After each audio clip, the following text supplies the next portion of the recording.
नमस्कार.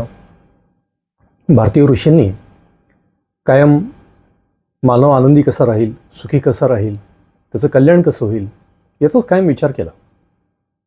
याचं कारण असं की त्या ऋषींना स्वतः असं काही मिळवायचं नव्हतं.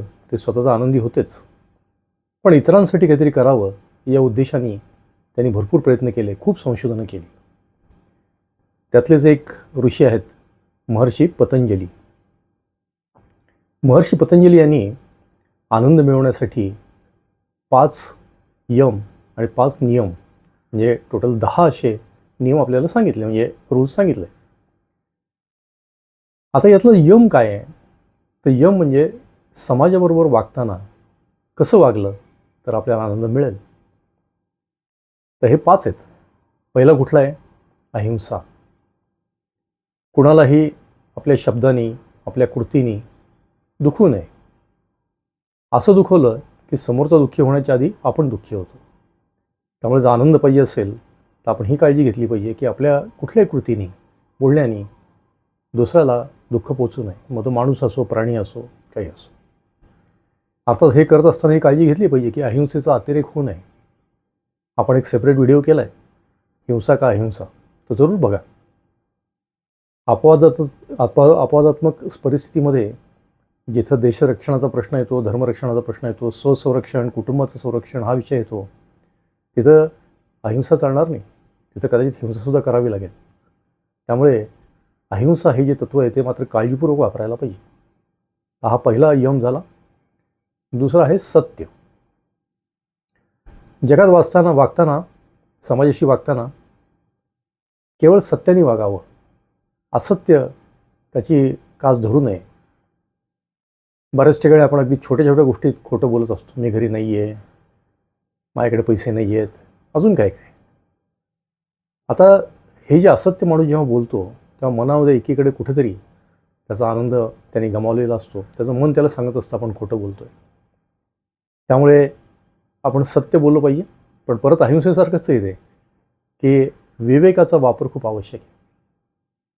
आपण याच्यावरती एक विषय केला आहे, असत्य या विषयावरती. जरूर बघा, व्हिडिओ केला आपण एक असत्य, तर तो जरूर बघा. त्याच्यामधून अजून आपल्याला सत्य केव्हा बोलावं, असत्य केव्हा बोलावं याविषयीसुद्धा काही इन्साईट्स आपल्याला मिळतील.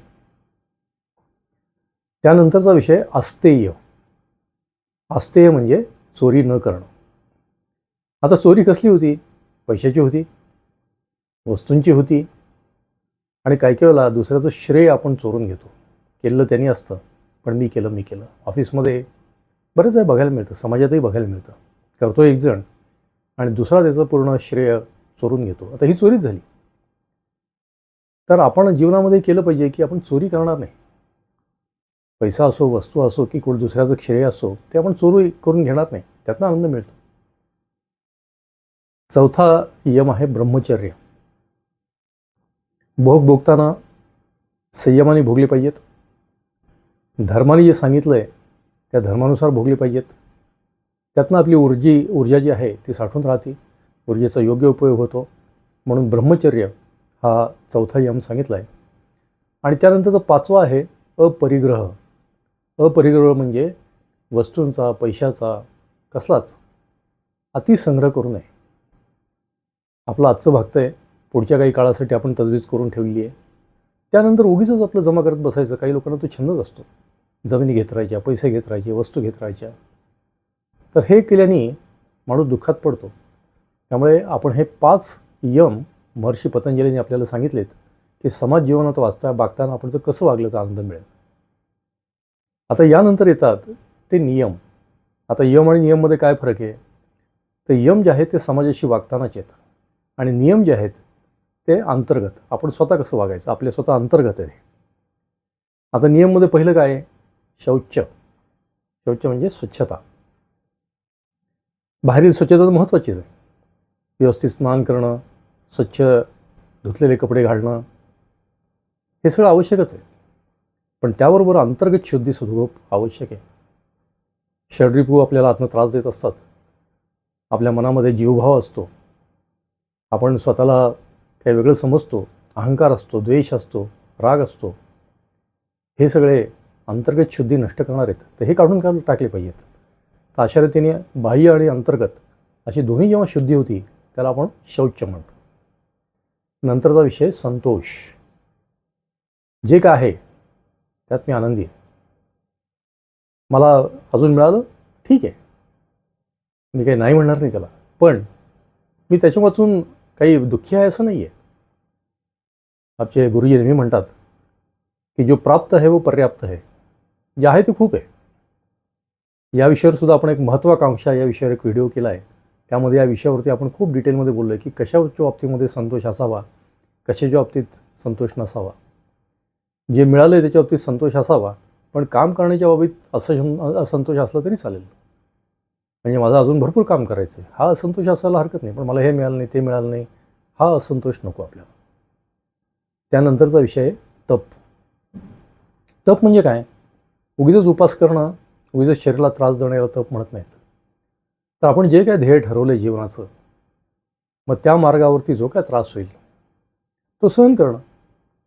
मग कदाचित उपास करावा लागेल, कदाचित लोक त्रास देतील, कदाचित कौटुंबिक काही विपत्ती येतील, पण माझं ध्येयमार्ग मी सोडणार नाही, याला तप म्हणतात. तर आपल्या आनंदासाठी तप आवश्यक आहे. नंतरचा जो नियम आहे तो आहे स्वाध्याय. चांगल्या ग्रंथांचं वाचन करणं, चिंतन मनन करणं आणि त्याबरोबर आपण स्वतः कसे आहोत याचा अभ्यास करणं, याला म्हणतात स्वाध्याय. प्रत्येकाने दिवसातनं काही वेळ तरी स्वाध्यायामध्ये घालवला पाहिजे. हा चौथा आपला नियम आहे. आणि पाचवा आहे ईश्वरावरती पूर्णपणे अवलंबून असणं आणि ईश्वरच सगळं करतो ही भावना मनामध्ये असणं. बऱ्याचदा मागे आपण हा व्हिडिओ केला की खरंच आपण करते आहोत का? कर्तेपणा सोडा आणि आनंद घ्या असा एक तो व्हिडिओ आहे, तो जरूर बघा. आपलं हृदय कोण चालवतं, आपला श्वास कोण चालवतं, आपल्याला बुद्धी कोण देतं, आणि तरी पण आपण म्हणतो की मी मी मी करतो. ही भावना काढून टाकणं म्हणजे ईश्वरावरती पूर्णपणे श्रद्धा ठेवणं. तर महर्षी पतंजलींनी आपल्याला असे हे 5 यम आणि 5 नियम सांगितलेत. हे काही परत कुठे टेस्ट करून बघायची गरज नाही. लोकांनी याचा अनुभव घेतलेला आहे स्वतः. हे यम नियम पाळून लोक सुखी झालेत, आनंदी झालेत. आपल्याला फक्त एवढंच करायचं आहे की हे पाळायचेत. हे सगळे एक दिवसात होतील का? नक्कीच नाही. तर येणाऱ्या काळामध्ये रोज एक आपण ठरवूयात की आज एक यम पाळायचा, उद्या अजून एक त्याच्यामध्ये वाढवूयात. असं करत करत हे फक्त 10 गोष्टी आहेत. ह्या 10 गोष्टी आपण ठरवल्या तर येत्या काही काळातच आपण हे पाळू शकतो आणि आपण आनंदी होऊ शकतो. आपल्याला हे व्हिडिओ आवडत असतील तर जरूर लाईक करा, सबस्क्राईब करा, शेअर करा आणि कॉमेंट्समध्ये लिहा की या यम नियम याच्यापैकी कुठला यम नियम तुम्हाला सगळ्यात सोपा वाटतो किंवा कुठला अवघड वाटतो. हे जरूर करा. आपण पुढेसुद्धा या पतंजली यम नियमावरती आपण काही व्हिडिओ कदाचित करू, पण ते सुद्धा आपली काही आवड असेल ती जरूर कळवा, म्हणजे त्यानुसार आपल्याला पुढची व्हिडिओ करता येईल. नमस्कार.